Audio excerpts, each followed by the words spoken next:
ilmi namaa kun akka dhugaan imaana qabuu fi akka sabu yeroo akkam beekama takka lamaffaan amala gaarii ka qabuu fi amalli isaa fokkotaa akka ta'e yeroo akkam beekama viidiyoo tanan kadhumaa daawwadhu sheeris godhi rabbi si haa gammachiisu addunyaa akhirattis warra milkaa'ee rabbi walumaanuu nu haa godhu obboleeyyan kiyya qaqqaalee salaamtaan irraa fanne assalaamu alaykum wa rahmatullaahi wa barakaatuh iimaanni keenya kun yeroon inni beekamu namni tokko akka iimaana qabu yeroon inni beekamu yeroo mokkorame balaan hoggaatti buute dhukkubsatu haa ta'u karaa qabeenyaatiin haa ta'u namni inni jaalatu irraa du'uun haa ta'u ati yeroo mokkorame beekama namni yeroo mokkorame sanitti yeroo san beekama jechuudha arrabni isaa maal akka dubbatu qalbiin isaatis iimaanni isaa iimaana gartee sirriitii fi hasobaa ta'uun yeroo san beekama jechuudha yeroo san keessatti iimaanni isaa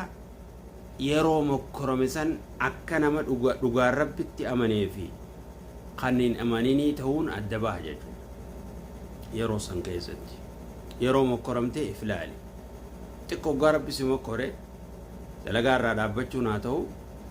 yeroo san keessa maal akka hojjettu iflaali namni ati jaalatu hoggaa sirraa du'e yookaan bultiin sitti hammaatti yeroo san keessatti hojiin tee maalii atummaan iflaali jechuudha yeroo san beekama namni yeroo gartee mokkorame san keessatti yoo alhamdulillah jee gara rabbii deebi'e amrii hunda rabbumaa fide yoo jee akka hundi rabbi irraa dhuftu beekee iimaana isaa yoo jabeeffate yoo rabbi galatoomfate yeroo san akka dur caalatti ibaada yoo jabaate namni san iimaanni isaa jaba jechuudha qormaata dabre jaama yeroo xiqqisho balaan itti buute salaata dhaabuun arrabni isaa kufrii haasa'uudhaan waan hin taane hoggaa eegale namni sun qormaata kofe jechuudha iimaanni nama sanii duraanuu ni soba jechuudha khalas yeroo tana dabaa jechuudha yeroo mokkoramteef laaleetu hin dheereessu sirratti yeroo mokkorame nama yeroo inni mokkorame laale hakafruu jira qadiinuma kana salaatu dhiisuu jira yey khayrii duraan dalagu kadhaabuu jira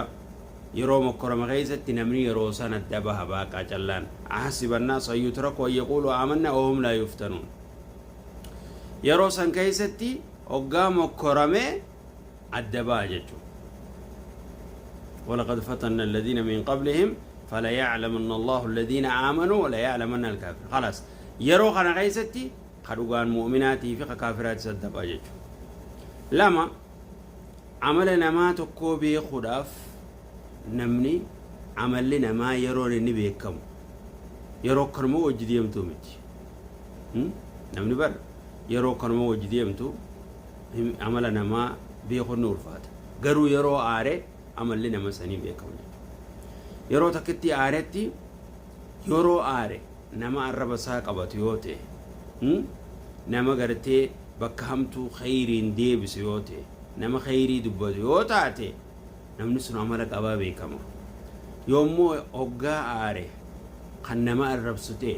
kan nama xiqqeessu ta'e harkaan fiigu ta'e akka namni sun amalli isaa amala fokkotaa ta'e beekama jechuudha kan nama amala hin qabne amma namni abalu kore sinjee hojaan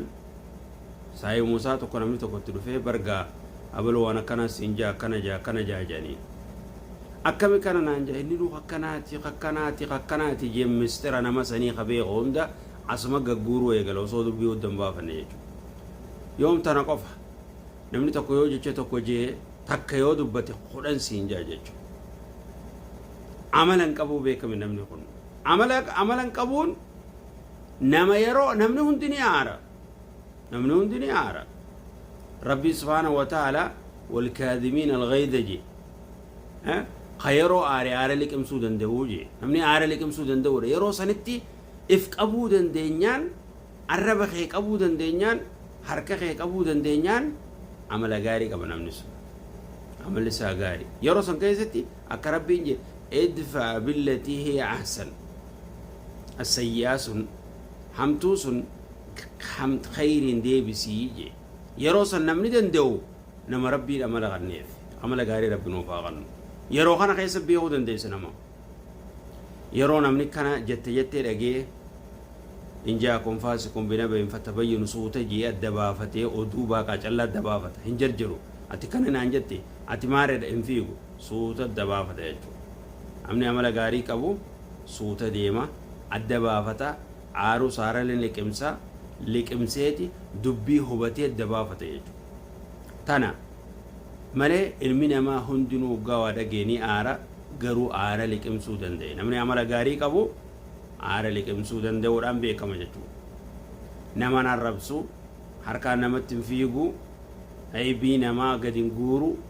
yee mistira namaa alatti gadi yaasu kanaan beekama jechuudha imaana isaa rabbi nuuf haa kennu rabbii warra qormaata dabruree rabbi nu haa godhu qormaata warra dabru rabbi nu haa godhu addunyaan gandama koraati addunyaan gandama koraati arra yoo gammaddee baruu gaddaa dhufaa arra kofaltus akkasuma ni beeyta arra dhukkubsa arra yoo fayyaa qabaatte boruu dhukkubsattaa arra yoo qabaatte boruu hin dhabdaa akkuma arra yoo dhukkubsatte boruu fayyitu akkuma arra gartee yoo boochi boruu kofaltu akkasumatti addunyaan akkana deemti jechuudha jiru addunyaa tuni ganda gammachuutii miti warra gartee diin kana qabatee irratti sabatu rabbi nu haa godhu yeroo balaan itti dhuftees warra sabatu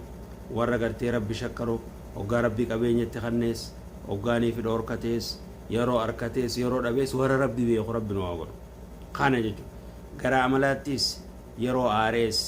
yeroo nagayaatiis warra amala gaarii qabu rabbi nu haa godhu amallee ilmi namaa kuni yeroo aare beekama waan qoma keessa jiru waan garaa keessa jiru gagguura namni wasa khayotaatis akkanuma gaffacaasa waan garaa qabu jechuudha garaa keessa waan qabu ilmi namaa amala fokkotaa yoo qabaate kana gagguura jechuudha yeroo aare liqimsi arraba kee namarraa qabadhu arrabni lafee hin qabu garuu lafee nama cabsa amala gaarii yeroo nagayaa namuu gaariidha garuu yeroo takkitti aaretti yeroo san keessatti nama xiqqeessuu fi nama arrabsuu fi nama hamtuu nama yaaduu fi nama gaarii ta'uun adda beekama akkuma yeroo mokkorame adda beekamutti jechuudha yeroo takkitti dalagaa dhabdetti hiyyummaan si dhuftetti yeroo dhukkubsattetti yeroo bultiin sitti hammaattetti yeroo wanni rakkoon adda addaa sitti mudattetti imaana kee deebii filaali imaana keenya halaallu yeroo hunda gara rabbii yaadiyannu la in shakartum la zidannakum qabeenya oggaa qabdus rabbi galatoonfadhu oggaa dhabdees rabbi galatoonfadhu fayyaa oggaa qabdus rabbi galatoonfadhu oggaa fayyaa dhabdees rabbi galatoonfadhu yeroo hunda keessatti gara rabbii haa deebinu amala gaarii fi imaana gaarii rabbi nuuf haa kennu rabbiin nu saaqa jeelchu nuuf saaqa jeelchu هذا والله تعالى عالم صلى الله وسلم على نبينا محمد وعلى آله وصحبه أجمعين